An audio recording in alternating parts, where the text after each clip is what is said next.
আজ সোমবার আমাদের বাড়িতে রান্না পুজো। আগামীকাল বিশ্বকর্মা পুজো। বিশ্বকর্মা পুজোর আগের দিনকে আমাদের বাড়িতে রান্না পুজো হয়।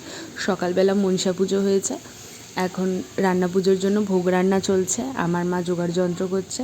আজকে সব নতুন নতুন জিনিস দিয়ে, সব আজকে নতুন থাকবে, নতুন নতুন জিনিস দিয়ে আজকে পুজো হবে। বাড়ির পুরনো কিছু ব্যবহার করা হবে না, সব নতুন জিনিস আসবে, নতুন জিনিস দিয়েই সমস্ত কিছু হবে। দিদা ভাত বসাচ্ছে, ভাত রান্না করছে। ঠাকুরকে ভোগ দেওয়ার জন্য আমি ছোট্ট থেকে দেখে আসছি। দিদা মাটির উনুনে আগে এইগুলো করতো, এখন তো আর সেসব দিনকাল নেই, আর সেসব হয়ও না। তো এখন গ্যাসে আর স্টোভে মিলিয়েই দিদা করে। মা সব আনাজপাতি কাটছে, এগুলো ভাজা হবে, তরকারি হবে, অনেক রান্নাই হয়। সেসবগুলো আমি ছোট ছোট ভিডিওর মাধ্যমে আপনাদের কাছে শেয়ার করব।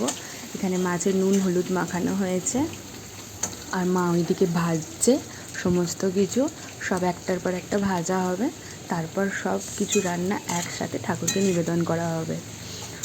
আমি ছোট্টবেলায় আগে দেখতাম যে দিদা, মাসি, মা কত সুন্দর করে মাটির উনুন সাজিয়ে, তাতে কত রকমের মাটির উনুন হতো, ছোট্ট বড়, তাতে সব কিছু একসাথে সাজিয়ে এগুলো করতো। এখানে ডাল হয়ে গেছে অলরেডি, সব মোটামুটি কমপ্লিট হয়ে গেছে। যদি আমার ভিডিওগুলো আপনাদেরকে ভালো লেগে থাকে তাহলে প্লিজ আমার ভিডিওগুলোতে লাইক, কমেন্টস অ্যান্ড শেয়ার করুন। আর যদি আরও শর্ট ভিডিও চান তাহলে প্লিজ আমার চ্যানেলটাকে সাবস্ক্রাইব করে দেবেন। Thanks for watching.